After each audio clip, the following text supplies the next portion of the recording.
1 de Coríntios, capítulo 4, versículos 6 a 14, por Peter Amsterdam. Nesta passagem da carta aos Coríntios, Paulo adverte contra o espírito de competição que havia se infiltrado entre os crentes, levando alguns a se considerarem superiores aos outros.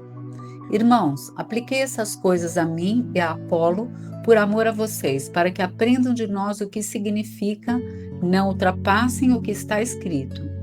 Assim, ninguém se orgulha a favor de um homem em detrimento de outro. Paulo explica por que escolheu a si mesmo e a Apolo como exemplos ao abordar a questão da liderança na igreja de Corinto. Ele estava liderando com a liderança divisiva entre os coríntios, mas optou por suavizar sua repreensão aplicando os princípios de sua mensagem a si mesmo e a Apolo. Muitos comentaristas acreditam que Paulo preferiu essa abordagem estratégica para evitar uma reação negativa dos coríntios ao que ele estava dizendo sobre liderança.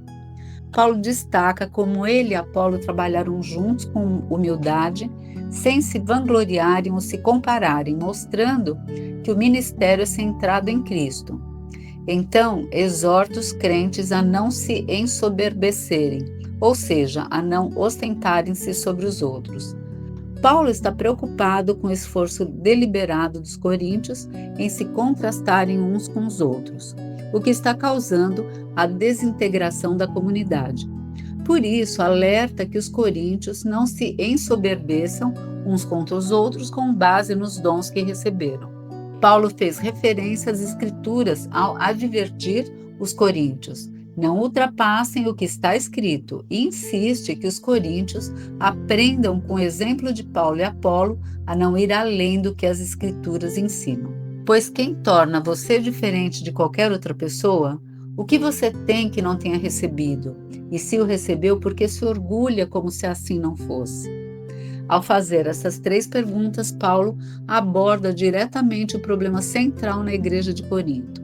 Primeiro, pergunta: quem torna você diferente de qualquer outra pessoa? O que realmente os torna tão especiais em relação aos outros? Que qualidades possuem que outros crentes não têm? E o que lhes dá o direito de julgar seus líderes? Paulo deixa claro que eles não são diferentes dos outros crentes, todos são igualmente significativos aos olhos de Deus. Em seguida, Paulo pergunta: o que você tem que não tenha recebido? Que habilidades ou qualidades qualquer um dentre eles possui que não lhe tenha sido dada por Deus? A resposta, evidentemente, é nenhuma. Todo dom, talento ou qualidade pessoal foi concedido como uma dádiva de Deus. Paulo então questiona: se tudo de bom neles é um presente de Deus, como podem se vangloriar disso?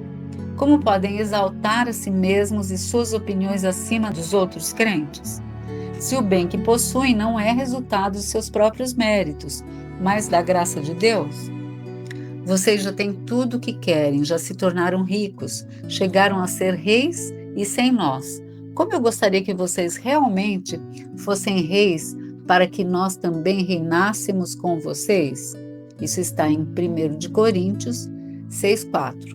A partir desse versículo até o versículo 13, Paulo adota um tom sarcástico para destacar a enorme diferença entre o caminho da cruz, seguido por ele, e os apóstolos, e o caminho daqueles que se consideram espiritualmente superiores na igreja de Corinto. O uso da palavra já é enfático e claro, ajudando a definir o tom do que Paulo está prestes a dizer.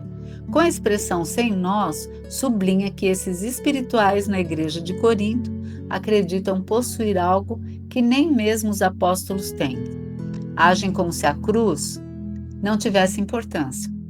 Paulo se dirige a eles como um pai que considera os coríntios seus filhos amados, esperando que eles respondam a ele da mesma forma que uma criança responde ao pai. Ele reconhece que seu relacionamento com eles é profundo, pessoal e confia na autoridade que possui para não apenas o escutem, mas também sigam seu exemplo ao obedecer ao seu chamado para imitá-lo. O apóstolo expressa um desejo que por ora permanece irrealizado. Afirma que se os coríntios reinassem, desejaria reinar com eles. No entanto, sabe que esse tempo de plenitude, riqueza e reinado virá apenas no futuro, quando as pessoas reinarão com Deus. Paulo deseja que os coríntios compreendam que essa glória só será alcançada com a vinda de Cristo e não tem relação com o conceito secular de glória que eles tinham em mente. Porque me parece que Deus nos pôs a nós, os apóstolos, em último lugar, como condenados à morte. Viemos a ser um espetáculo para o mundo, tanto diante de anjos como de homens. Isso está no versículo 5. Deus expôs os apóstolos como se fossem criminosos condenados à morte. Naquele tempo, os condenados à morte eram frequentemente exibidos no anfiteatro para o entretenimento do povo. Paulo não fala apenas de si mesmo, mas de todos os apóstolos, mostrando como o sofrimento que enfrentam é vivido de maneira a glorificar a Deus. Ele retrata essa vida de sofrimento como um testemunho digno de louvor e um exemplo de verdadeira devoção. Nós não somos loucos por causa da causa de Cristo, mas vocês são sensatos em Cristo. Nós somos fracos, mas vocês são fortes. Vocês são respeitados, mas nós somos desprezados. Isso está em 1 Coríntios 6:6. Ser um louco por causa de Cristo exige um compromisso profundo com o Evangelho. Seus seguidores são chamados a viver de uma maneira que coloca a fidelidade a Cristo acima de qualquer sabedoria ou reconhecimento mundano. Isso significa priorizar a lealdade a Cristo em detrimento da sabedoria do mundo e abraçar a humildade, o sacrifício e o serviço.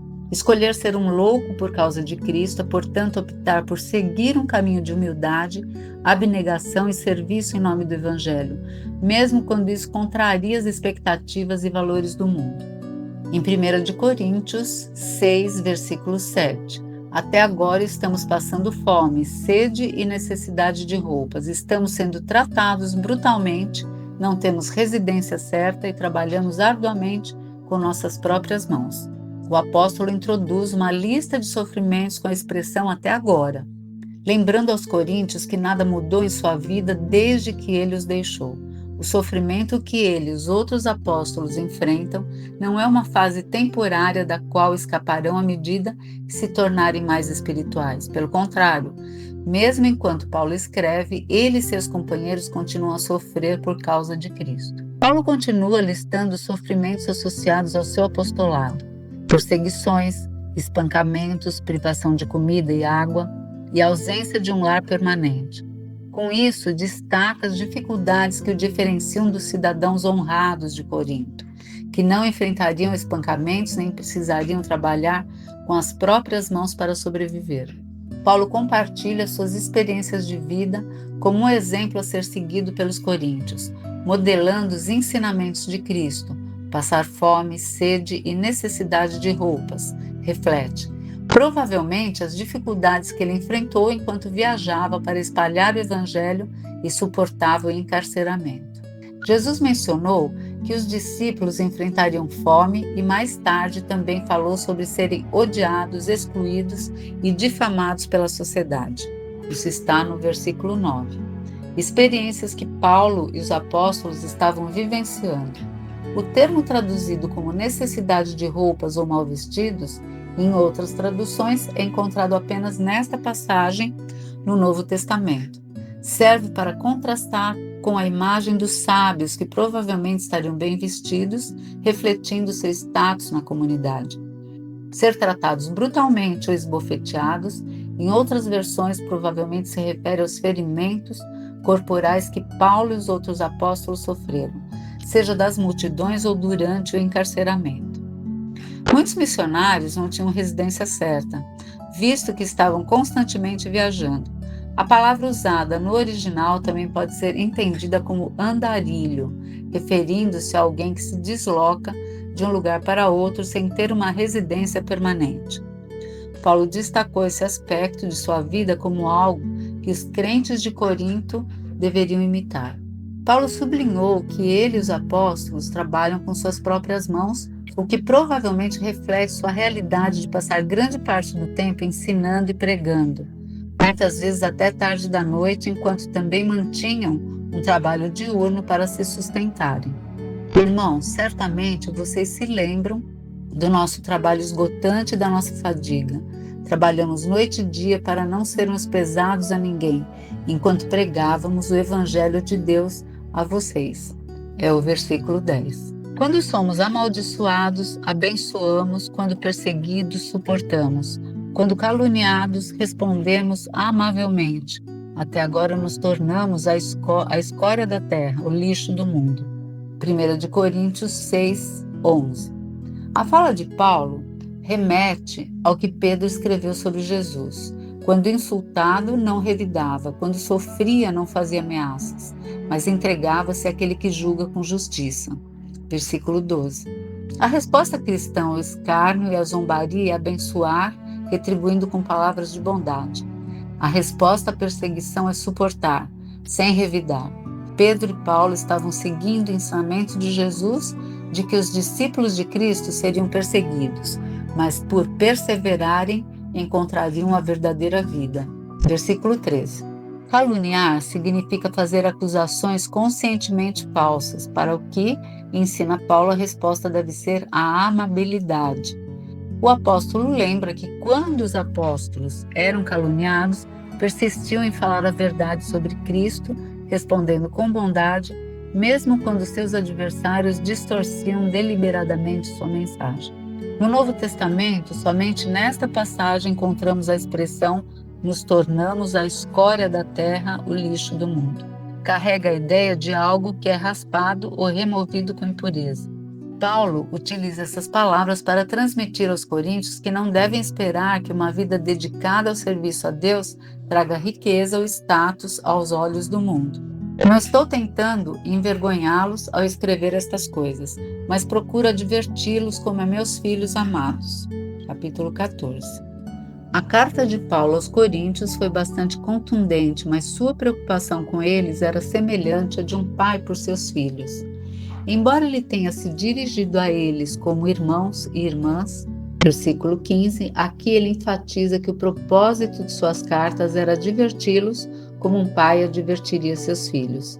Assim como os pais que às vezes precisam corrigir seus filhos de maneira firme, por amor. Paulo queria garantir que os coríntios entendessem essa motivação e mantivessem um relacionamento próximo com ele.